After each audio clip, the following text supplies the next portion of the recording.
We have this debt ceiling deal. You know, cuts $1 trillion now, $1.5 trillion later through the Super Congress. So what do the two different sides think about it? Well, number one, here's John Boehner. He says, now listen, this isn't the greatest deal in the world, but it shows how much we've changed the terms of the debate in this town. That is 100% right. Okay, now he's saying, look, you might not think that it was a 100% win. You'd be wrong. It was a 100% win for the Republicans because all they got was spending cuts and there is no revenue whatsoever, right? But he said, look, we changed the whole debate. We got the debate on our terms. There's no way you can argue with that. He's bragging about it and he's right to brag about it. Second part of the Boehner quote. He says, there's nothing in this framework that violates our principles. It's all spending cuts. The White House bid to raise taxes has been shut down. And as I vowed back in May, when everyone thought I was crazy for saying it, every dollar of debt limit increase will be matched by more than $1 of spending cuts. He is totally right about that. So, you know, I wish he wasn't. Look, when he isn't, I show you the facts and I say, oh, no way, Boehner's crazy, etc. But every part of that statement was true. All of it is in spending cuts, which, you know, when he first proposed it, people were like, oh, you can't get Obama to sign that deal. The only person who thought he could was me, right? Because I know Obama. And then when he said every dollar that we raise the debt limit is going to get matched in spending cuts, people are like, oh, that's not going to happen. Remember, the original Democratic proposal was a clean debt ceiling raise with no spending cuts, nothing attached to it. Of course, as a joke, that didn't happen. That immediately got clowned because they're the clowns who immediately gave up on it.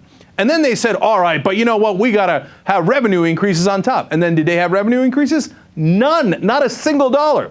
Total, utter, complete collapse. Unfortunately, Boehner's right about this. Then you go to the Democrats, and what are they saying? Well, they're ecstatic. Clowns that they are. Harry Reid calls it a historic accomplishment, of course. And Obama calls it a historic accomplishment. So now I've now started to see newspaper articles everywhere talking about how it was historic. Historic how? I mean, it was a historic cave-in accomplishment. We raised the debt ceiling dozens of times, and it was never attached to these kind of bills, and never cut $1 trillion immediately in the middle of a horrible economy with 9% unemployment. This was, if anything, a historic disaster. What does Reid say? Quote, it will be essential to choose members with minds willing to consider every option, even when the options are tough pills to swallow for both parties. Cooperation is the only way forward. Compromise is the only way forward. Now, juxtapose that with what Boehner just said, where Boehner was like, we got everything we wanted. Ha! And I'm rubbing it in their face. And Reid comes in and goes, compromise was the only way forward. We can only compromise. I'm sorry.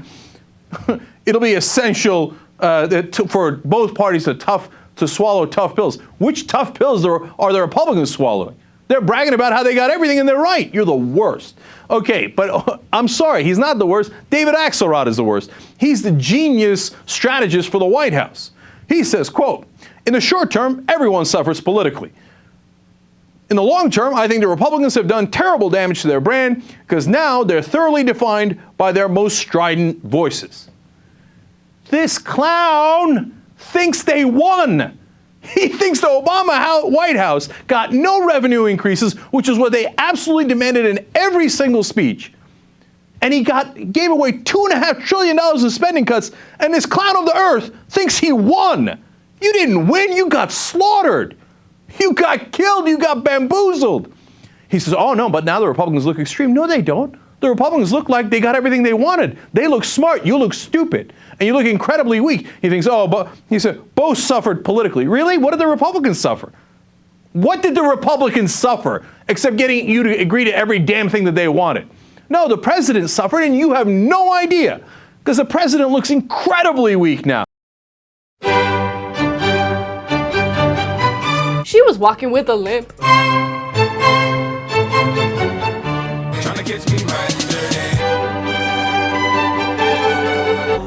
Yeah.